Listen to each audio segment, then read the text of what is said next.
Assalamu alaikum wa rahmatullahi wa barakatuh.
إن الحمد لله نحمده ونستعينه ونستهديه ونستغفره ونؤمن به ونتوكل عليه ونعوذ بالله من شرور أنفسنا ومن سيئات أعمالنا من يهده الله فلا مضل له ومن يضلل فلا هادي له ونشهد أن لا إله إلا الله وحده لا شريك له ونشهد أن محمدا عبده ورسوله يا أيها الذين آمنوا اتقوا الله حق تقاته ولا تموتن إلا وأنتم مسلمون يا أيها الناس اتقوا ربكم الذي خلقكم من نفس واحدة وخلق منها زوجها وبث منهما رجالا كثيرا ونساء واتقوا الله الذي تساءلون به والأرحام إن الله كان عليكم رقيبا يا أيها الذين آمنوا اتقوا الله وقولوا قولا سديدا يصلح لكم أعمالكم ويغفر لكم ذنوبكم ومن يطع الله ورسوله فقد فاز فوزا عظيما أما بعد بسم الله. What I want to talk to you guys today is regarding what I just recited, what I just said. During our khutbahs every week, we hear these verses recited. We hear this khutbatul hajah that we call it. And in these verses, there is one common element that you hear every single week, but we don't even think about it, we don't even realize what we're saying, and we don't reflect on what the khatib is reciting at the beginning of the khutbah. The common element in this khutbatul hajah, in these du'as, the common element is taqwa. That each one of these verses, the three verses that I just recited, the three verses that the Prophet ﷺ instructed us to recite, they all involve this concept of having taqwa within our lives.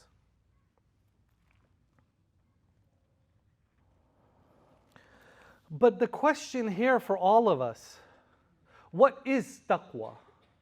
What does it mean? A lot of the time, many people translate it to mean to be fearful of Allah. But when we look at what the scholars and what the the learned from our ummah say and how they define it, taqwa doesn't mean fear of Allah, but rather it's something that the Prophet ﷺ, he constantly reminded us of. He constantly told us to have taqwa. And this taqwa can be defined and understood as the consciousness and remembrance of Allah. Umar ibn al-Khattab, he defined it one time. He defined taqwa one time and he said, imagine, picture it. And what's amazing, this was actually one of the characteristics of the Prophet ﷺ, that in many of his hadith, when he was explaining something, he would illustrate it with some sort of analogy. He would draw a picture for us. And we have many of these ahadith that the Prophet ﷺ, he would draw a picture for us and he would explain a concept through some kind of analogy, some symbolism, so that we understood the concept better. So Umar ibn al-Khattab, he said, taqwa is if you imagine yourself that you're walking down a path and you have these bushes on each side, and the path is very narrow and you don't have much room to walk. And in these bushes, there's thorns. So as you go, you'll get pricked and you'll get cut if you're not careful. So he asked, what do you do in that situation? And he said, you would take your clothes, you would take yourself, and you would hold it very tight and make sure that you're able to traverse this path without getting hurt. So that care and that consciousness and that awareness, Umar ibn al-Khattab, he defined that as taqwa. He said that consciousness that we have to protect ourselves from falling into that which is haram. What is not allowed, very honestly speaking, we already know that. We still learn, we still study, we still read hadith, but a lot of the main things that are not allowed, we already know that. More so, it's our responsibility to remind ourselves, to bring ourselves back to the deen, to bring ourselves back to Allah, to constantly remember Allah, so that we prevent ourselves from getting cut by these sins, getting cut by these muharramat, these things that are forbidden, because they're going to leave a mark. They're going to leave a mark on our slate of good deeds, that we did all this good and we thought we were doing good day by day by day by day. And we come on the day of judgment with something that we would hope would be a clean slate. But rather, our sins, they slowly scratch off all of our good deeds. And then at the end of the day, we don't realize the effect of our sins and how it impacted our good deeds. We don't realize on the scale on the day of judgment that maybe, and may Allah protect us all, maybe the scale of sins, the scale of mistakes that we've made in this world, maybe that will outweigh our good deeds.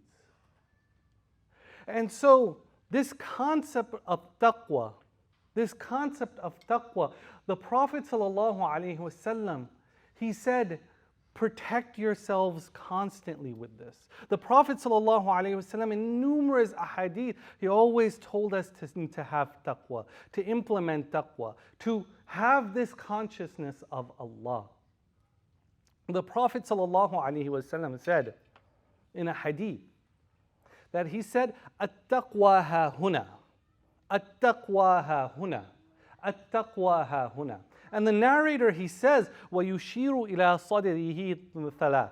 That the narrator, he says that the Prophet ﷺ, when he was saying this, at-taqwa ha-huna, when he is saying this, he's saying, taqwa is hair. And he points at his chest 3 times. that our chest, our hearts contain that taqwa. That's where it settles in. That's where its root is. That's where we need to focus. To cleanse our hearts, to purify our hearts, so that we are able to accept that taqwa, to let it sink into our hearts, to let it manifest in our limbs. Our scholars, what they say is, whatever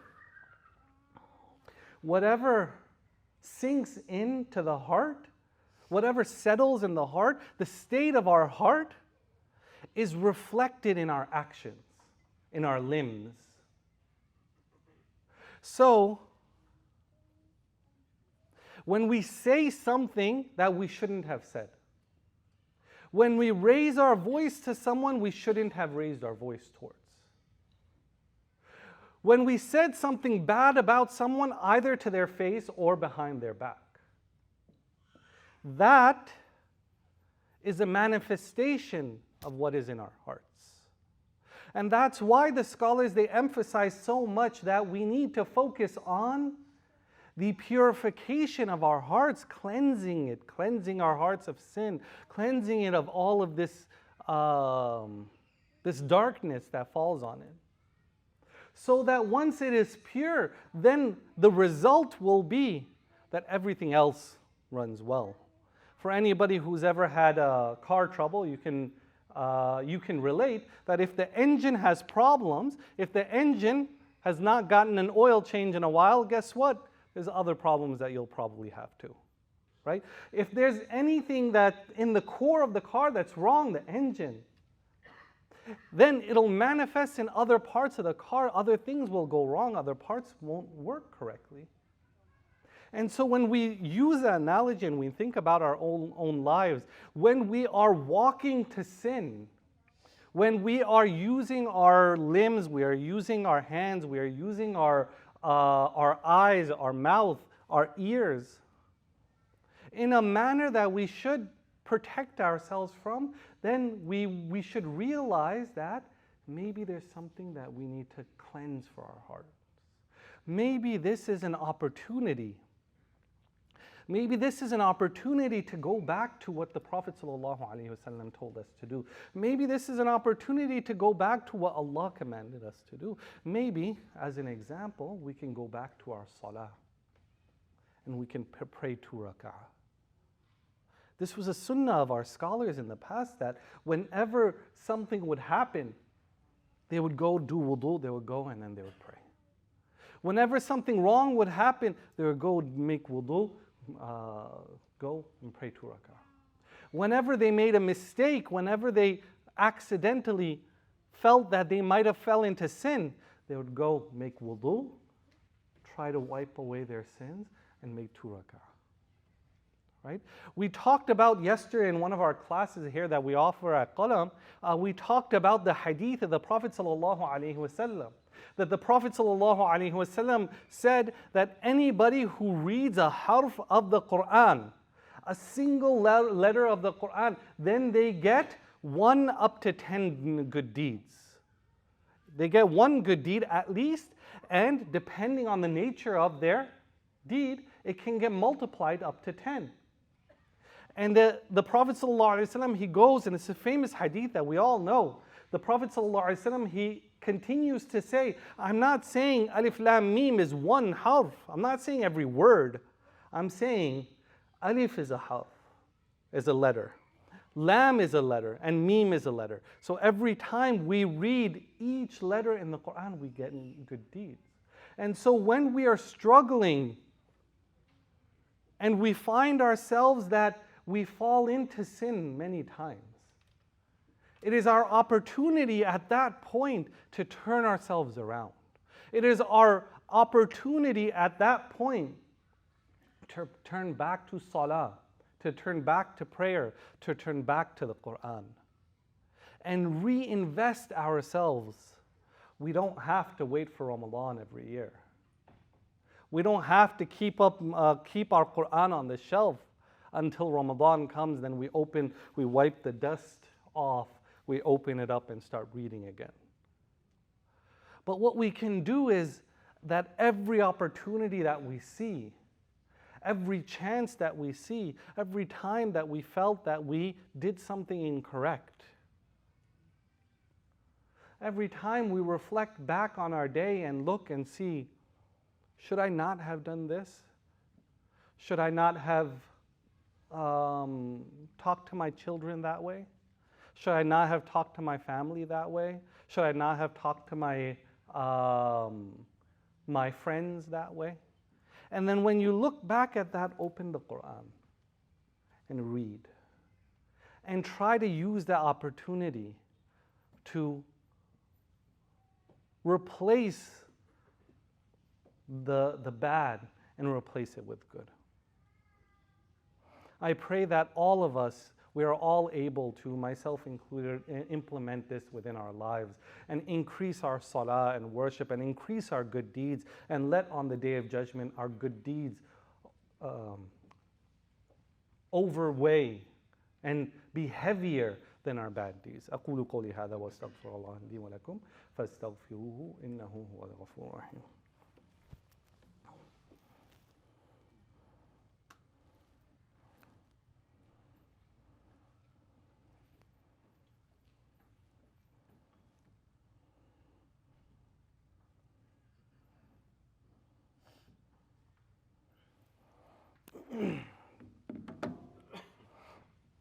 بسم الله والصلاة والسلام على رسول الله وعلى آله وصحبه ومن والاه وبعد.